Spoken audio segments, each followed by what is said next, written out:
Kemudian Muhammad apa? Muhammad Rafi. Muhammad Rafi. Anak saya bu, cuman lama gak ketemu. Ketua Majlis Taklim senyum. Anak ketua Majlis Taklim. Bapak Sambu senyum bu.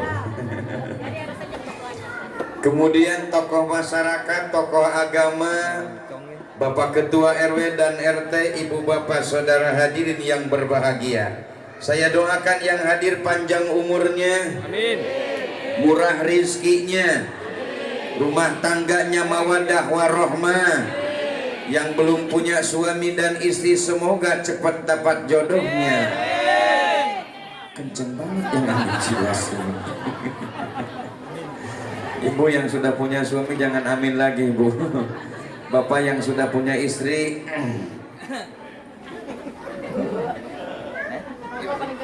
nggak ngurusin saya, terserah bapak-bapak. Mudah-mudahan putra putrinya soleh dan solehah. Dan yang terpenting kita sadar ada hidup sesudah mati, ada akhirat sesudah dunia. Artinya apa? Kehidupan ini cuma sementara. Satu saat kita akan kembali ke hadirat Allah Subhanahu wa Ta'ala. Betul? Kematian pasti akan datang, tapi kematian datangnya giliran. Bisa jadi saya yang belakangan, ibu bapak yang duluan, atau ibu bapak yang duluan saya yang belakangan juga enggak apa-apa. Yang penting semuanya husnul khotimah. Ibu bapak saudara hadirin yang berbahagia, sebagai masyarakat muslim dan muslimah, kembali saya ingin sampaikan, kita tidak pernah mau melupakan yang namanya sejarah.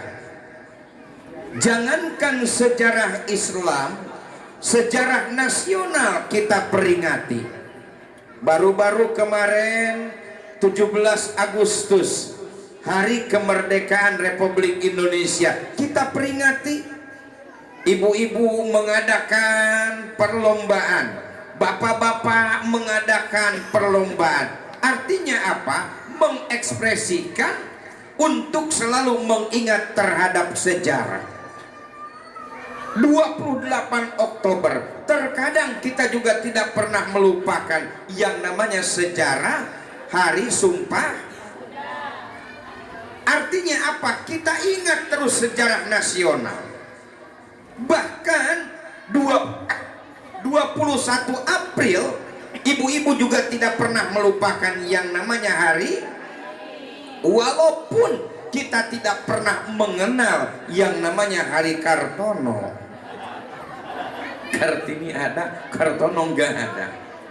Itu semuanya sejarah nasional. Kita sebagai masyarakat muslim dan muslimah tidak mau melupakan dengan sejarah. Bentar lagi 30 September. Apa itu? G30 SPKI. Itu kan sejarah. Untuk apa? Mengingat agar kalau memang itu baik kita lanjutkan, tidak baik kita ingat itu adalah sesuatu yang tidak baik. Yang nasional saja kita peringati, apatah lagi yang sejarah Islam. Perlu kita ingat, perlu kita peringati, harus, perlu kita rayakan, mesti, perlu kita ramekan seperti ini, wajar. Kenapa? Kita sebagai masyarakat muslim dan muslimah jangan sampai melupakan sejarah Islam. Dari mulai tanggal 1 Muharram, ibu-ibu, bapak-bapak, anak-anak bikin acara. Tujuannya apa? Kita memperkenalkan kepada anak-anak. Jangan sampai mereka tahu hanya 1 Januari ataupun juga tahun miladiah saja. Kita juga mendidik atau mengedukasi anak-anak kita bahwa Islam ini punya tahun baru yang namanya 1 Muharram, tahun baru Hijriah. Selain kita mengingat sejarah Nabi hijrah dari Mekah ke Madinah, mengedukasi anak, mendidik anak agar apa? Mereka jangan sampai gelap dengan sejarah. termasuk malam hari ini kita memperingati lahirnya Rasulullah Muhammad Sallallahu Alaihi. Untuk apa? Untuk kita tahu bagaimana sosok Nabiullah yang kita tahu dalam sejarah. Keterangan juga menyatakan ketika nanti manusia dibangkitkan dari kubur, dikumpulkan di padang mahsyar, saat itu manusia dalam kebingungan, panik, bingung, mau mencari siapa dan harus minta tolong sama siapa. Istri jauh dari suami, suami tidak mau dekat dengan istri, orang tua lari daripada anak-anaknya. Dalam Al-Quran dikatakan yauma yafirruna min ahlihi wa qarabatihi. Di hari itu orang akan lari daripada keluarga dan kerabat dekatnya. Kenapa dan apa sebabnya? Jawabannya cuma satu, karena memang takut dituntut dan didakwa. Dalam kondisi kepanikan, dalam kondisi kebingungan, dalam kondisi ketidaknyamanan, siapa yang akan kita minta tolong di saat itu? Kita ingat Nabiullah Adam alaihi salam adalah merupakan abul basar, bapaknya seluruh manusia. Berangkat kepada Nabi Adam, dicari Nabi Adam. Apa kata Nabi Adam begitu ketemu?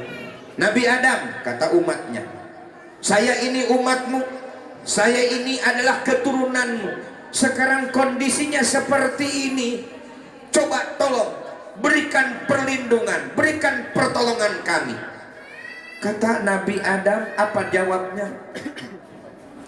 Jangankan memberikan pertolongan kepada kalian, saya saja dulu ketika ada di dalam surga, gara-gara saya, kata Nabi Adam, melanggar ketentuan Allah. Kata Allah, jangan deketin buah huldi. Bukan cuma deket, saya pegang, saya ambil, saya makan. Sampai kata Nabi Adam, sampai di tenggorokan. Bapak-bapak, lo ada jakun di sini nih, sisa Nabi Adam makan buah huldi, ya kan? Laki-laki ada ya Bu, kalau ibu-ibu kan nggak ada ya. Nabi Adam sampai di sini, Allah tegur Adam, kan udah dikasih tahu jangan kamu makan. Nabi Adam sampai di tenggorokan saja. Siti Hawa kan memang duluan mau, jatuhlah sampai, nggak usah disebutin ya, paham ibu ya, nggak usah disebutin ya Pak. Ya udah sampai di situ, ada kenang-kenangannya. Laki-laki jakun, ibu-ibu Asus. ibu bapak saudara hadirin yang berbahagia, kata Nabi Adam, saya tidak sanggup untuk menolong kalian. Akhirnya bagaimana? Mana tahu, coba kepada Nabi Nuh. Seret kepada Nabi Nuh. Apa kata Nabi Nuh? Jangankan nolong kalian, saya punya anak. Kata Nabi Nuh, Kan'an itu darah daging saya, itu adalah keturunan saya. Saya juga tidak bisa menyelamatkan anak saya. Laisa min ahlika, kata Allah, itu bukan keluargamu, Nuh. Tinggalkan itu anakmu. Nolong anak saya saja yang atu-atunya, yang cuman satu-satunya, gak bisa ketolong, apalagi nolong kalian. Mana tahu, coba temui Nabi Ibrahim. Berangkat kepada Nabi Ibrahim. Nabi Ibrahim diminta, apa kata Nabi Ibrahim? Jangankan nolong kalian, saya saja punya bapak produsen berhala, hari-hari bikin berhala. Dari mulai berhala kecil sampai besar, dari berhala yang bisa dimakan sampai yang tidak bisa dimakan, itu bapak saya yang bikin. Saya mengislamkan bapak saya aja kagak bisa, kata Nabi Ibrahim. Jangankan untuk nolong kalian, bapak saya sendiri nggak bisa, kata Nabi Ibrahim. Lempar sana, lempar sini. Tidak ada nabi dan rasul yang bisa memberikan pertolongan dalam kondisi kondisi seperti itu. Sehingga siapa yang bisa memberikan pertolongan? Allah memberikan keistimewaan, Allah memberikan sebuah kemuliaan yang diberikan kepada Rasulullah Muhammad Sallallahu Alaihi. Apa itu? Apa kata Allah?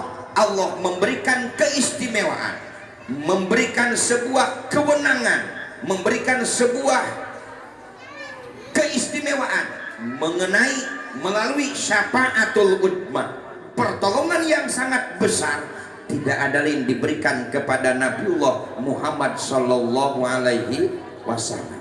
Sehingga Ustadz tadi mengajak kita baca sholawat supaya apa? Supaya kita ingat terus kepada Nabi.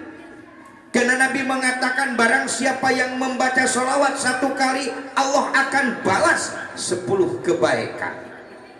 Baca sholawat 10 kali, Allah akan balas 100 kebaikan.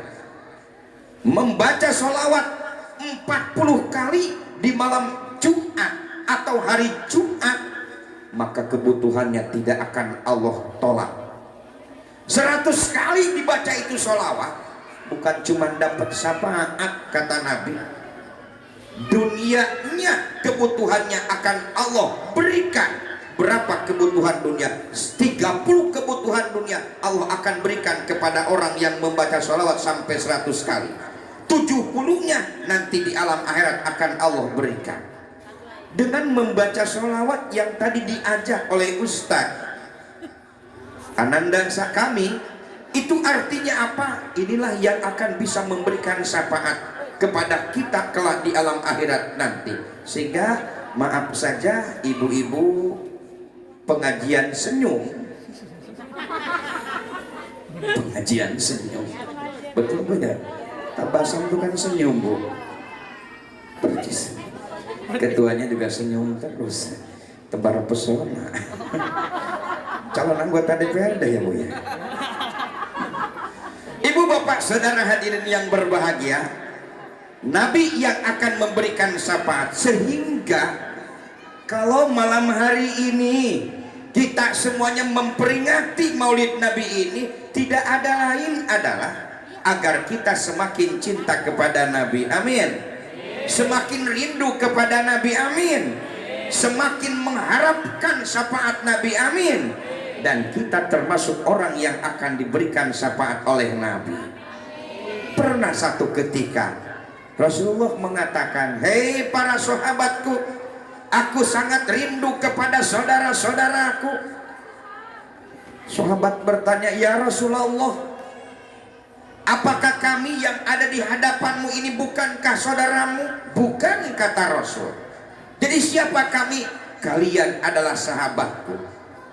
Apa beda sahabat dengan saudara, ya Rasul? Sahabat itu tidak ada lain adalah khairul ashab ma yadulluka 'alal khair. Mawaddatus sadiqi tadhar waqtad dzikri. Sebaik-baiknya sahabat yang selalu menunjukkan kepada kebaikan. Kalian sahabatku semua. Sehingga pernah Nabi menyampaikan dalam keterangannya, ashabi kan nujum idah tadaitum pak tadaitum.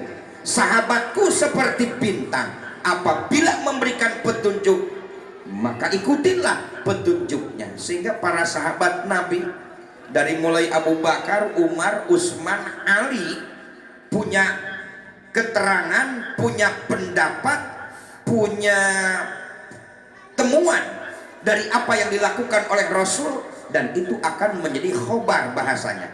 Kalau Nabi namanya hadis, kalau sahabat namanya khobar.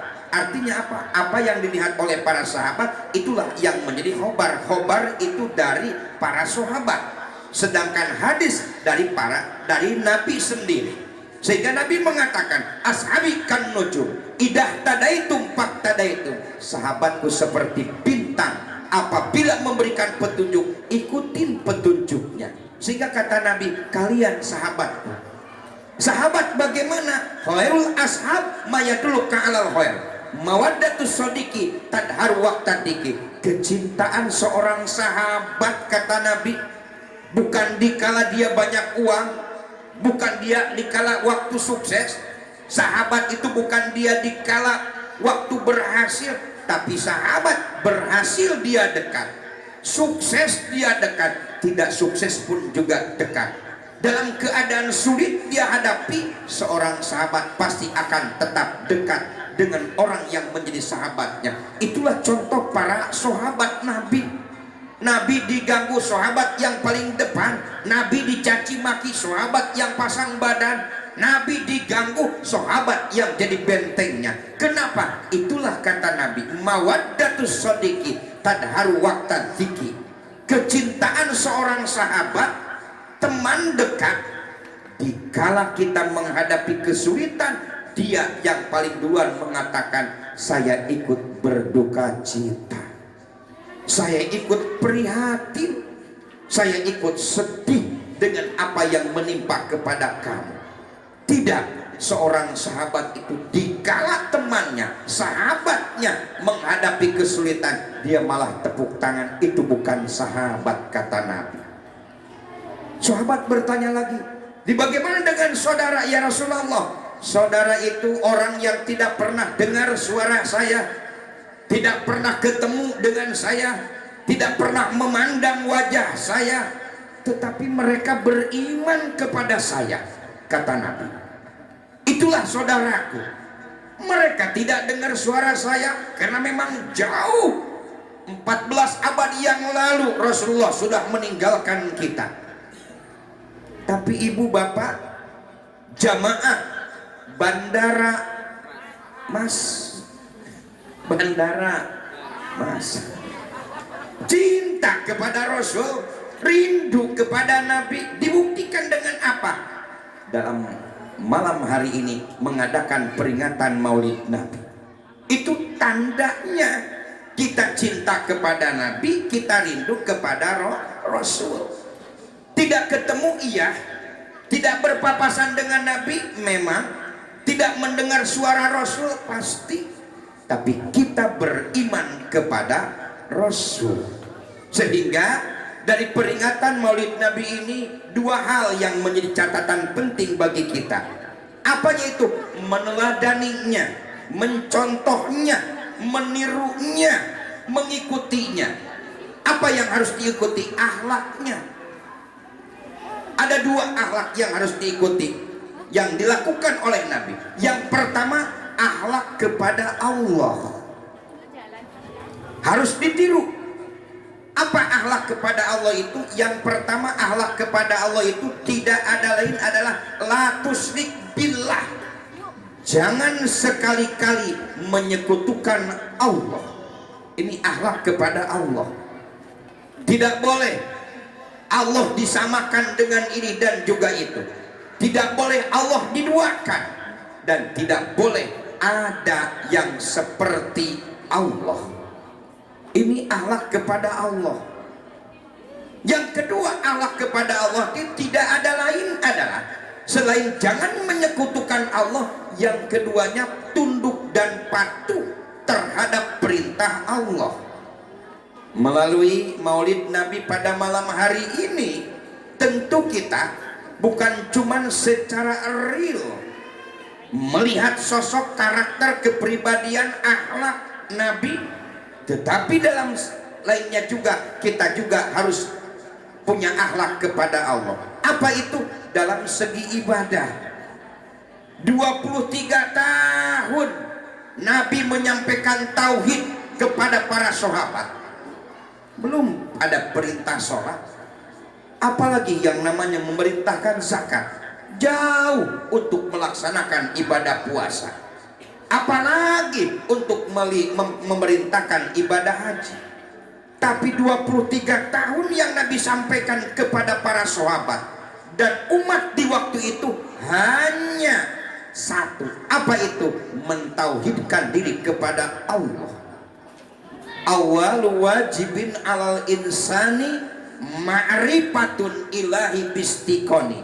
Kata ulama di dalam kitab Jubat, yang pertama wajib kepada manusia itu sebelum sholat, sebelum zakat, sebelum puasa, sebelum naik haji, apa itu? Ma'rifatun ilahi bistiqoni. Mengenal Allah dengan seyakin-yakinnya. Sehingga Nabi 23 tahun menyampaikan tauhid. Apa yang terjadi yang dirasakan oleh Bilal bin Rabah. Kenal Bapak Ibu Bilal bin Rabah? Kenal? Di mana kenalannya? Dalam cerita sejarah, Bilal bin Rabah ini budak belian, orangnya maaf hitam legam, keturunan Afrika, tetapi beliau punya keyakinan yang amat sangat kuat. Modal beliau cuma satu, apa itu? Ahad, ahad dan ahad saja. Oleh majikannya dianiaya untuk menyembah berhala Lata dan Uzza. Bilal bin Rabah tetap tidak mau. Disiksa tetap ahad juga. Sampai satu ketika di padang pasir yang panas, di bawahnya batu, di atasnya batu, dia dicelentangin oleh majikannya agar dia ikut menyembah Lata dan Uzza dan berhala. Tapi Bilal bin Rabah tetap dalam kondisi keimanan yang kuat. Apa dia bilang? Ahad, ahad, ahad. Allah yang satu, Allah yang satu, Allah yang satu. Sehingga ketika Nabi melaksanakan Isra dan Mi'raj, ada berita yang disampaikan Nabi kepada Bilal. Bilal, apa amalan kamu sampai terumpahmu, sendalmu itu terdengar olehku di sorga? Kata Bilal bin Rabah, ya Rasulullah, amalan saya tidak punya apa-apa. Cuman yang pertama keyakinan yang kuat, yang kedua cuman perintah engkau yang diperintahkan itu. Saya jadi tukang azan, muadzin saya ya Rasul. Itu amalan saya, kata Bilal bin Rabah. Bilal tahu tidak, kata Rasul, sendal kamu sampai terdengar olehku di sorga. Apa kata Bilal? Mudah-mudahan ya Rasul, saya termasuk orang yang akan dekat denganmu di sorga nanti, dan aku termasuk orang yang akan masuk ke dalam sorga. Kata Bilal, kalau memang itu kenyataannya. Budak belian, hitam legam, tapi punya keyakinan, tapi punya ketauhidan, tapi punya akidah yang sangat kuat. Sehingga ketika disiksa, dianiaya oleh majikannya, jawabannya cuma ahad, ahad, ahad. Itu artinya apa? Dia punya akhlak kepada Allah. Akhlak kepada Allahnya tidak mau menyekutukan Allah.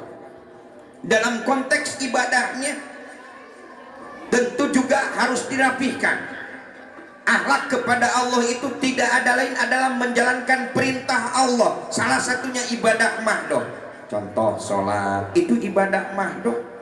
Orang yang punya akhlak kepada Allah itu insya Allah melalui peringatan Maulid Nabi ini, mari akhlak kepada Allah kita sempurnakan, amin.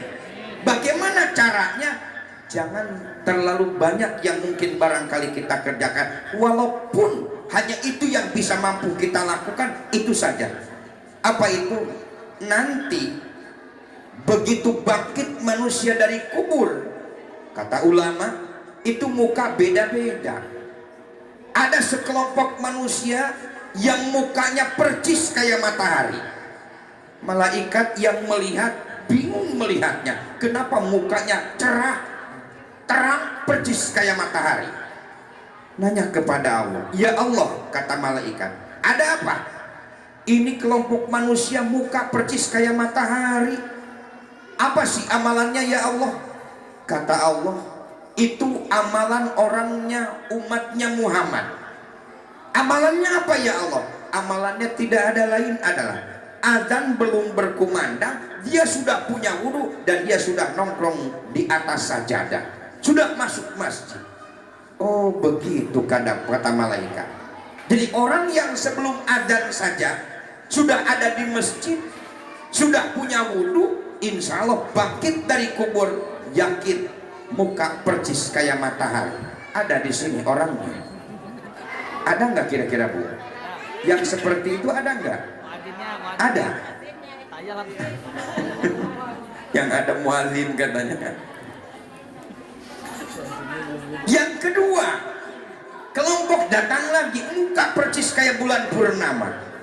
Malaikat nanya lagi sama Allah, ya Allah, ini kelompok yang kedua mukanya indah, seperti apa? Bulan purnama. Saya nanya lagi, ya Allah, umat siapa, amalannya apa?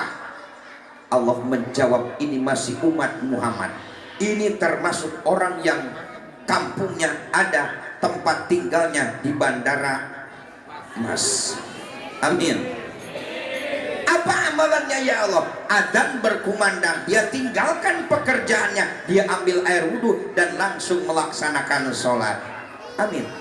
Mudah-mudahan ya Pak ya, di sini termasuk orang-orangnya seperti itu. Adzan berkumandang langsung sholat ya. Amin.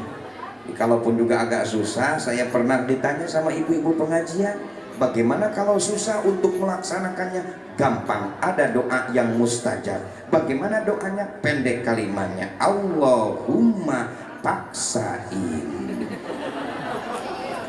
Susah? Gampang ya Pak? Nanti baca doa Allahumma paksain. Ibu bapak saudara hadirin yang berbahagia, ini akhlak kepada Allah. Akhlak kepada Allah itu tidak ada yang panggilannya diutamakan, panggilannya dipercepat. Punya akhlak kepada Allah, adzan berkumandang, karena ini akhlak kepada Allah. Suami saja manggil istri, kalau lama-lama tidak dipenuhi itu panggilan kan marah ya Pak, betul? Nah, apalagi Allah. Ini akhlak kepada manusia saja seperti itu, apalagi akhlak kepada Allah. Jadi ketika adzan berkumandang, sebaiknya kita perbaiki akhlak kepada Allah. Apa itu? Adzan berkumandang, jangan sampai lama-lama, segera laksanakan sholat. Kenapa? Ini panggilan Allah dan ini merupakan akhlak kepada Allah. Insya Allah, kalau tidak dipercaya, kalau tidak percaya, nanti kita bangkit dari kubur, orang yang tepat sholatnya, adzan berkumandang langsung berwudu, yakinlah itu muka percis kayak bulan purnama. Kita saksikan bersama-sama nanti di alam akhirat. Orang Bandara Mas, mudah-mudahan mukanya percis kayak bulan purnama. Amin. Yang ketiga, kelompok muka percis kayak bintang, kedip-kedip, kadang terang, kadang gelap. Malaikat nanya lagi, ini siapa lagi ya Allah? Ah, ini masih umat Nabi Muhammad. Orang mana? Bukan orang Bandara Mas. Memangnya kenapa? Amalannya beda sedikit. Di mana amalannya? Adzan sudah berkumandang, sholat duhur jam 12.15, mereka sholatnya jam 1:15. Saya yakin di Bandara Mas itu nggak ada yang sholatnya jam 1:15. Nggak ada. Nggak ada. Nggak ada ya Pak? Nggak ada. Yang ada jam 2. Maksudnya nggak ada beda. Ibu bapak saudara hadirin yang berbahagia, catatan ini kan akhlak